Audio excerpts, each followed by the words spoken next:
Alors nous sommes arrivés d'Afnoun de Berachot, d'Afnoun, pour le Shabbat 27 Shevat.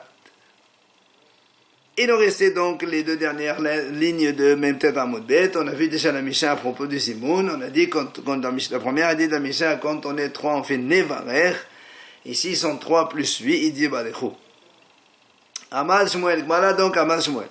Léolam, allez, c'est Adam Tassoum Hakila. Quand un homme il fait une bracha, il ne doit pas s'exclure du groupe. C'est-à-dire, comme ici, par exemple, au lieu de dire Barechu, il dit Nevarer, moi avec vous. Alors là, on m'a dit, Nan, Bishosha Behu Omer Barechu. On m'a dit, pourtant, dans notre Mishnah, il n'y a pas marqué quand on est 4. On fait Barechu, il n'y a pas marqué Nevarer.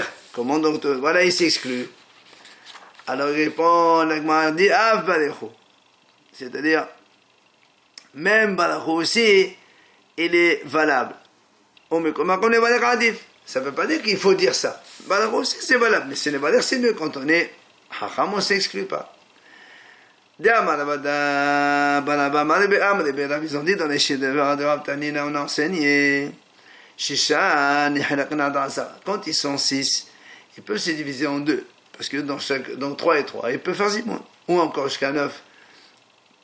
Mais quand on arrive à 10, on ne se divise pas, parce qu'à 10, on fait le Zimoun avec le nom d'Hachem. Et si tu dis que le Nevaler c'est mieux, c'est pour ça qu'on peut faire 3, 3, 3. Mais si tu dis Baruch c'est mieux, pourquoi tu divises à 6? Donc tu vois bien que Nevaler c'est mieux. La Braïta a dit aussi la même chose. Ben Shamal Barechu, Ben Shamal Nevaler, Entov c'est notre accord. Donc qu'ils disent Barechu ou qu'ils disent Nevaler, donc on ne va pas le gronder pour cela. Mais ceux qui sont pointilleux, eux, au contraire, parce que quand il dit Barechu, il fait sortir donc du klal, alors c'est pas bien. Et là, et à partir des bénédictions qu'on entend donc un homme prononcer, on sait est-ce qu'il est Talmid Chacham ou pas. Ketzad, comment l'Agma dit? Rabbi Omer, Rabbi dit comme ça. Si un homme dit Uvtovo, alors réalisez Talmid Chacham. Quand on dit Uvtova Gadot Talmid Chacham. Quand on dit Uvtovo, c'est un Talmid Chacham. Ici, il dit Umitovo. C'est beau. Mitovo, c'est-à-dire un petit peu de ses biens, alors c'est un ignorant. Amal et Abaye, les Ravdimi, il vient Abaye, il lui dit à Ravdimi, pourtant, donc David Amelech, quand il a prié à Hashem, il a dit, il a marqué, de ta bénédiction. Alors il m'a dit, là-bas c'est pas pareil, là-bas c'est une bakasha que David Amelech est en train de faire. Quand on demande pas beaucoup, on demande un petit peu. Alors il m'a dit,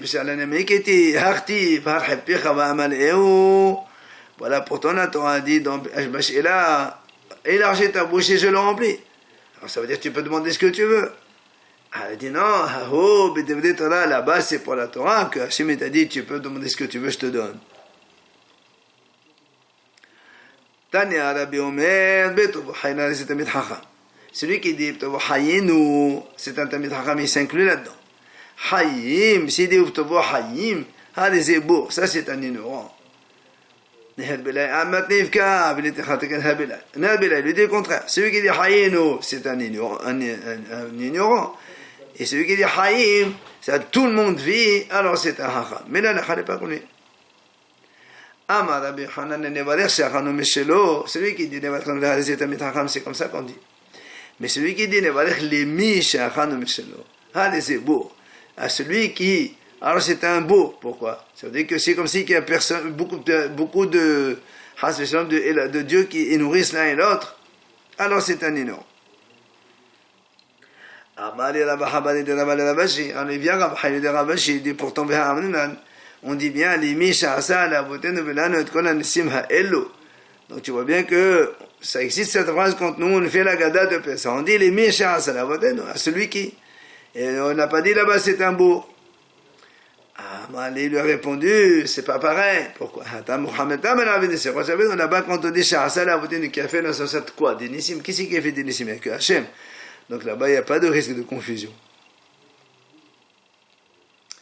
Amar Rabbi Yohanan, il a dit Rabbi Yohanan, Baruch She'achanu Mesholazet Tamid Chacham. Celui qui dit Baruch She'achanu Mesholazet, donc ça c'est un Tamid Chacham.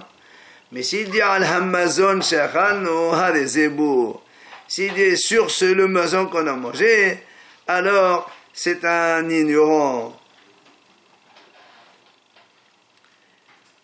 Alors, quand est-ce qu'on a dit cela, que en fonction de ce qu'il dit, alors à l'Amazon She'achanu, c'est un ignorant, c'est quand ils sont trois. Parce que dès les Kashem Shamaim là, il n'y a pas de nom d'Hachem. Mais Abal Ba'asara, quand ils sont 10 des Kashem Shamaim, que là on dit Elohenu, Muhammadan, ça c'est la preuve qu'il a prononcé d'Hachem. Donc même s'il dit Amazon She'achanu, c'est pas grave. Comme on a vu dans la Mishnah d'ailleurs, la Mishnah a dit de la même façon que l'autre il leur demande de faire la bracha, car on est nahara, ils répondent la même chose avec lui. Qu'est-ce qu'ils répondent? D'abord on avait marqué Baruch Hashem, Elohim Israël, Elohim Sevot Yeshua, même à l'Amazon She'achanu, tu vois bien là-bas aussi dans la Mishnah, on a dit à l'Amazon She'achanu, il n'a pas dit que c'est un beau. Et Had Asara, on a dit dans la Mishnah, soit 10, soit 100 000, c'est la même chose. Alors, elle m'a dit, je comprends pas. Tu te contredis toi-même. Au début, tu dis, donc qu'il soit 10 ou 100 000, on dit la même chose. Toujours, Elohim, ça change pas, Al-Magadadineno. Et après, tu me dis, Bimea Omer, Belef Omer, Belebo Omer. Après, la Mishnah dit, quand on est 100, on dit comme ça, quand on est 1000, on dit comme ça, quand on dit 10 000, on dit comme ça. Amar Rabbi Yosef, là, il vient Rabbi Yosef et dit, non, c'est pas une question. Rabbi Yosef Galili, Rabbi Akiva. Le compte, il a dit, celui qui a dit qu'en fonction du nombre, on augmente, c'est Rabbi Yosef Galili. Et celui qui a dit qu'on met la même chose pour tout le monde, qu'importe le nombre, Rabbi Akiva. Comme d'ailleurs, la Mishnah a dit, Rabbi Yosef Galili, on met les ferro bakalhem mevalchin. Comme Rabbi Yosef, c'est lui qui a dit en fonction du nombre de kahal, on change la mara, comme on a dit. On revient sur donc cette réplique de Rabbi qui va dire voilà dans la synagogue, qu'on soit 10, 100, 1000, on fait toujours Balechot Hashem, voilà. C'est la même prononciation. Alors il m'a dit qu'est-ce qu'il fait avec ce passage et donc tu vois bien en fonction de rassemblement. Alors il te dit mais lui il a besoin Rabbi Kiva pour de ce passage-là pour l'enseignement de la Bretagne qui a dit d'où on sait que même les bébés dans le ventre de leur mère ils ont fait une chanson, c'est-à-dire ils ont dit Az Yashir Moshe, ils ont quand il a traversé la mer Rouge,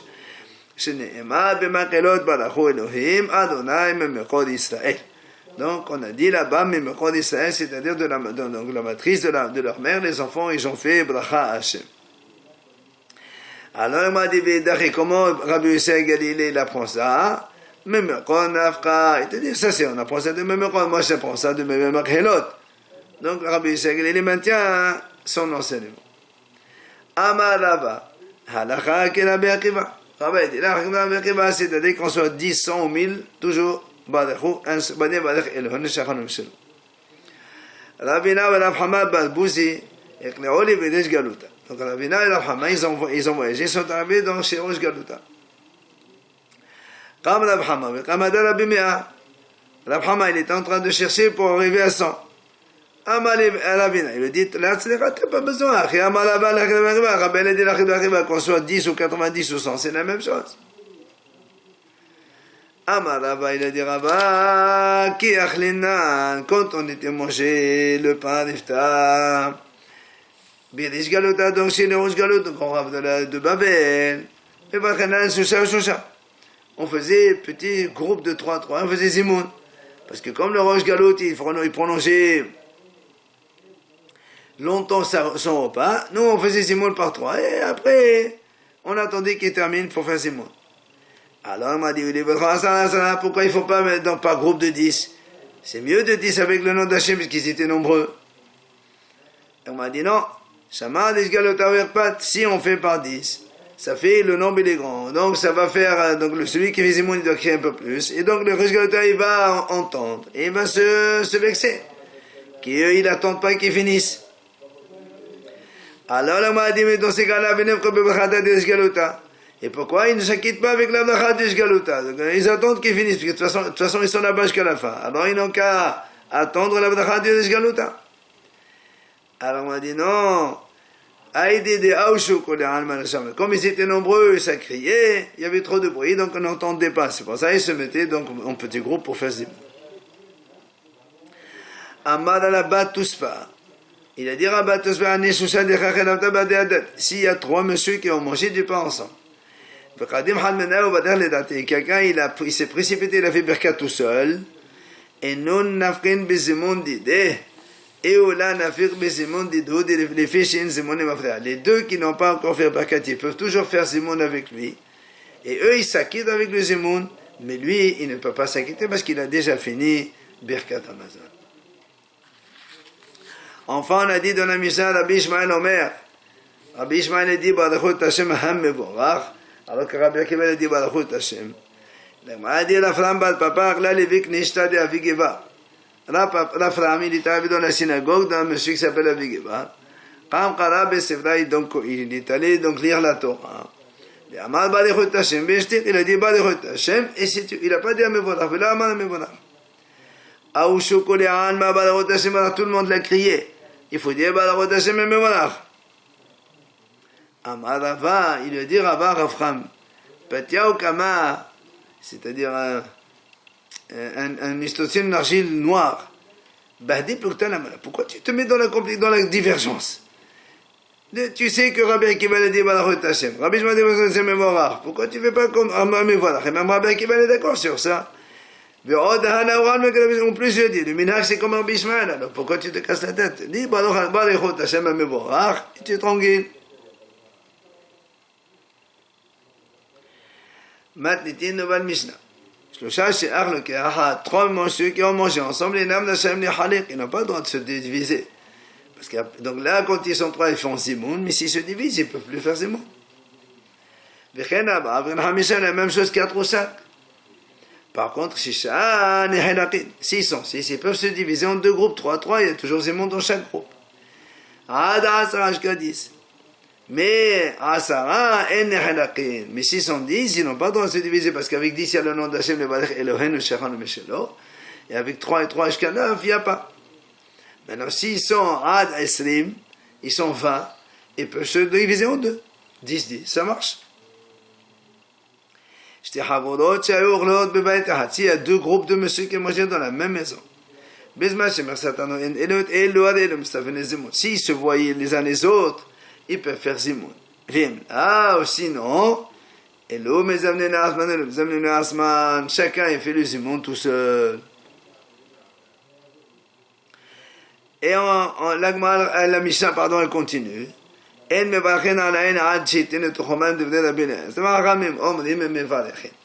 ne fait pas de bracha sur le vin que quand on a rajouté de l'eau, parce que le vin de l'époque il était tellement fort qu'on ne peut pas le boire comme ça. Donc c'est pour ça que si on ne met pas de l'eau, selon Rabbi Eliezer, on ne fait pas boire des pédaghem, on doit dire boire des pédaghem comme si c'est le fruit de l'arbre. Mais ils disent non, on fait la bracha boire des pédaghem, quel que soit le vin, avec ou sans eau. Nous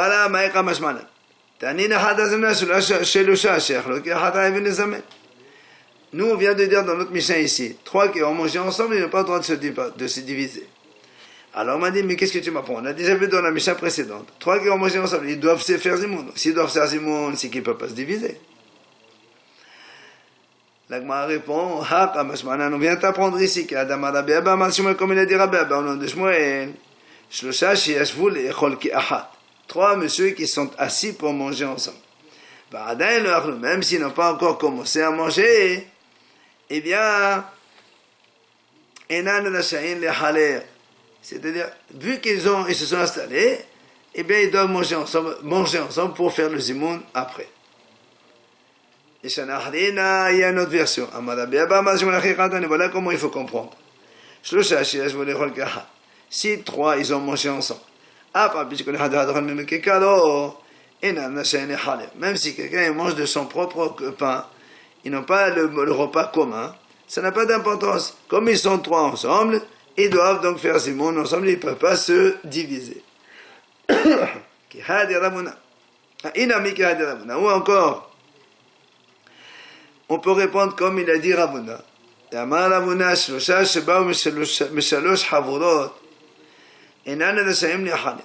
S'il y a trois messieurs qui sont venus de trois groupes différents et n'ont pas le droit de se diviser, c'est-à-dire, comme on va l'expliquer tout de suite, s'il y avait donc un groupe de quatre, un autre groupe de quatre, un autre de quatre, et tous ils ont été mangés ensemble, et donc ils devaient faire Simon. Et après un de ce groupe, et un autre de ce groupe, et un autre groupe, ils ont quitté, ils sont réunis entre eux, comme ils avaient le devoir de faire le Zimoun avec leur groupe, maintenant qu'ils sont retrouvés tous les trois ensemble, ils doivent aussi faire le Zimoun entre eux. Amar Rava, il a dit Rava, mais à condition que les premiers groupes dans lesquels ils se trouvaient, ils n'ont pas fait déjà Zimoun avec eux. Parce que, évidemment, s'ils ont déjà fait Zimoun avec leur groupe initial, après ils ne peuvent pas se sortir de là-bas pour refaire un autre Zimoun, ce n'est pas possible. Amarava Menamina la douche, il a étudié cet enseignement-là. Il dit, dites-là, comme on a vu dans ma Masechet Kilim, dans la Mishnah, c'est marqué. Mita shenigniva hitza.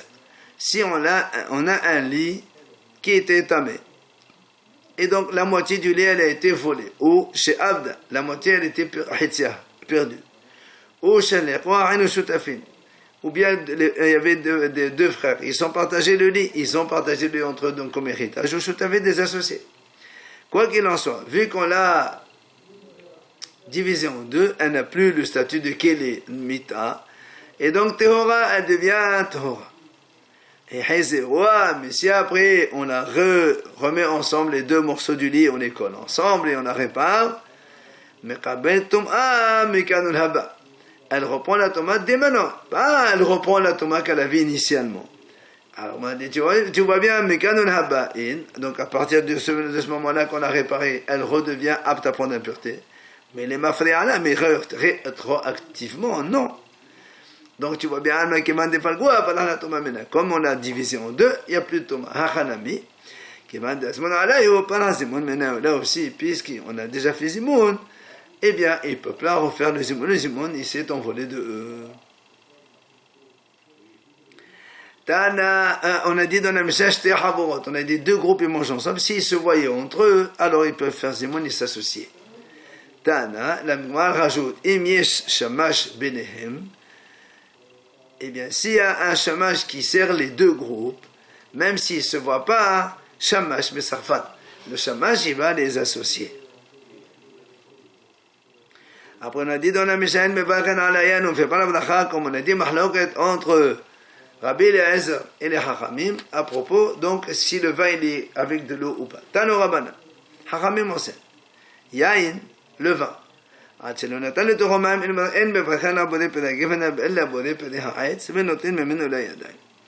on n'a pas encore coupé avec de l'eau, eh bien, c'est pas du vin. On fait bracha bodé pedaetz, et en plus, on peut l'utiliser pour se laver les mains parce que ça s'appelle comme un autre jus de fruits. Si on n'a pas d'eau, on peut se laver avec un jus de fruits. Mishinatan et chomaim, dès qu'on a mis là-bas de l'eau, on a coupé avec de l'eau, donc maintenant il devient buvable ce vin. Mais on fait bodé pedagefen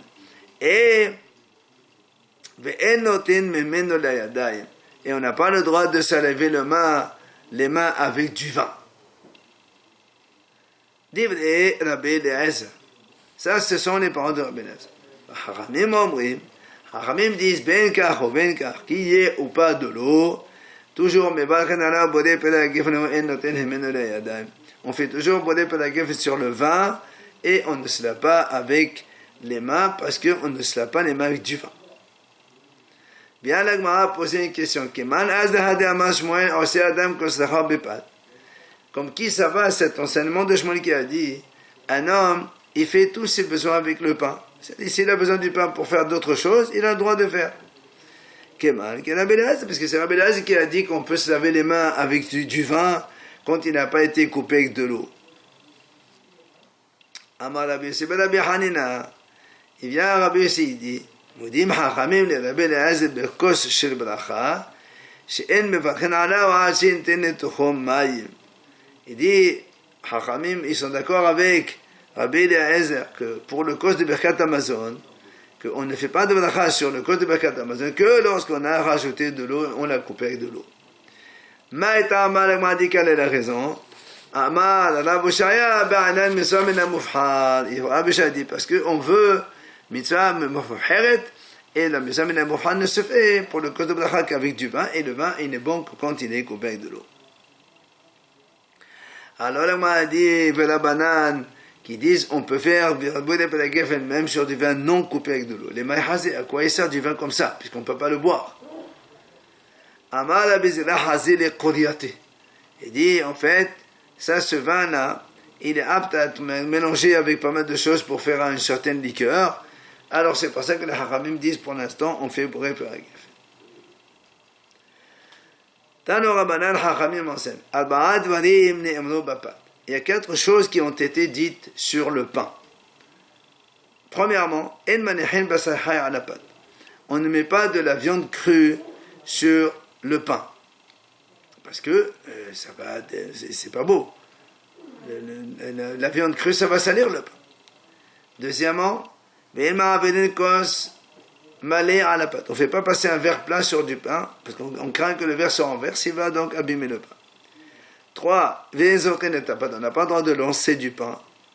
4. On n'a pas le droit de soutenir une casserole avec un morceau de pain. Si la casserole est brûlante ou l'assiette, on n'a pas le droit de mettre un bout de pain pour soutenir. Amémor au Mozotra Ravashi. La Gemara raconte. Amémor au Mozotra Ravashi. 3 hachamim, 4 Leftabadad. Il dit manger ensemble. On leur a amené, servi donc des dattes et des grenades. Et la Gemara dit, Shakal Mozotra, il a pris un Mozotra, Patak le Kamé de Ravashi d'Istana, il a lancé devant Ravashi un morceau de viande cuite pour manger. Amali, il lui a dit, Lo Savala Molehadetana en Zorinta Ochalin. Il dit, tu connais pas la Braïta qui a dit, on n'a pas le droit de lancer la nourriture? Il lui répond, il dit, non, Haï, Befatania. Il dit non, cette braïta, elle parle que du pain, elle ne parle pas de la viande. Alors il lui dit, Rabashi, pour toi il y a une braïta qui dit, de la même façon qu'on ne lance pas le pain, on n'a pas le droit de lancer la nourriture. Amali, il lui a dit,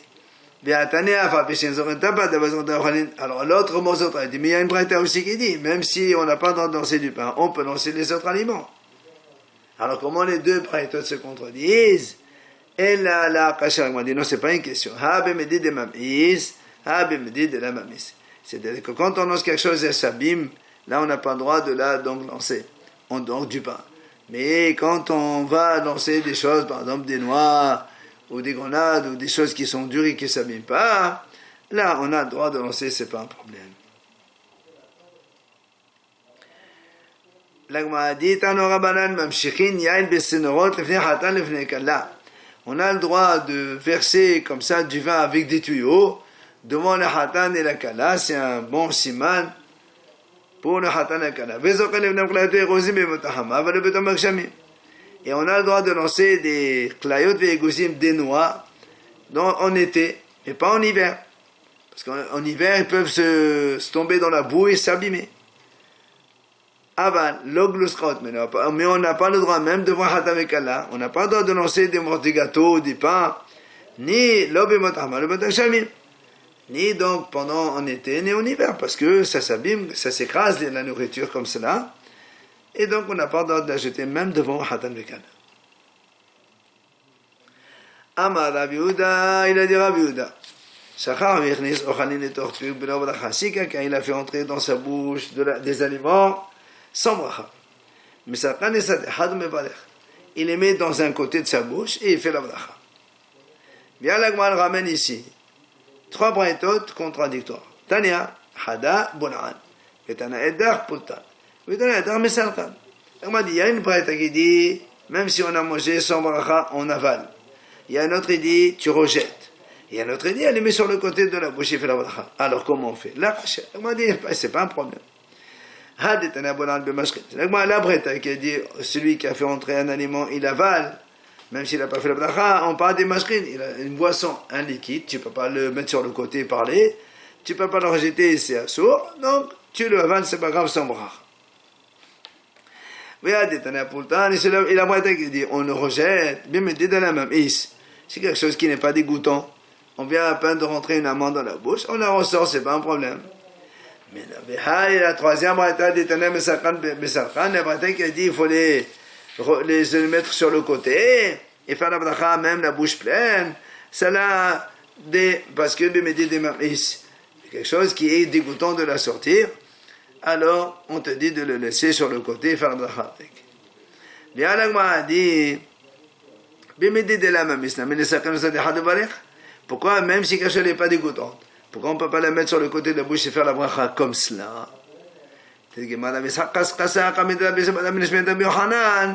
Il a donc répondu Rav Yitzhak au nom de Rabbi Yochanan. Parce que c'est marqué dans le pasuk, dans Tehillim, ma bouche doit être pleine pour dire tes louanges.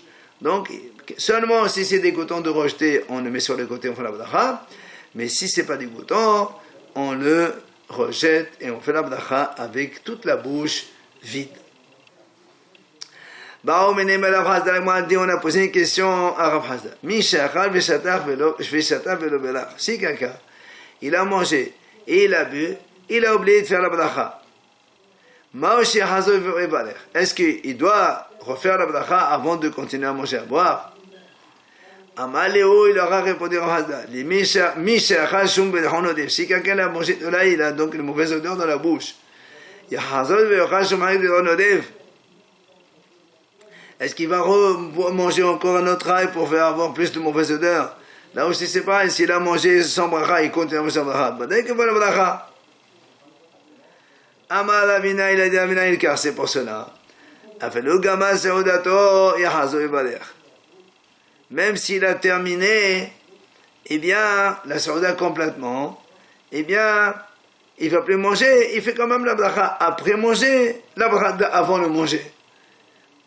La preuve de la Gemara, Détania, Taval ve'ala, on met ba'alia, Tobaruch, la preuve c'est que quand on a vu quelqu'un qui fait Tvila au mikvé, il a oublié de faire la bracha, même en sortant de la Tvila, il fait la Tvila. Donc tu vois bien qu'on peut faire la bracha avant, enfin la bracha qu'on devait faire avant, on peut la faire après. La même chose ici dans les aliments. Mais l'Agma a conclu non, Velahi, c'est pas vrai. C'est pas comme ça. Là-bas, dans la Tvila,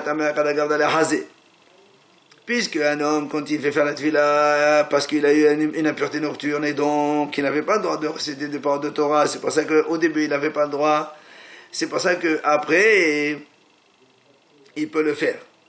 Mais ici, quand il a mangé, au début il avait l'aptitude de réciter la bracha. Alors s'il n'a pas fait, s'il a complètement terminé son repas ou son aliment à manger, il n'a plus rien à manger, dans ces cas-là, il ne peut pas faire la bracha d'avant le fruit. Mais bien sûr que c'est la bracha d'après la consommation, et s'il a mangé la quantité nécessaire dans Kazet, au moins de 7 minutes, là, il doit faire la bracha harona quand même.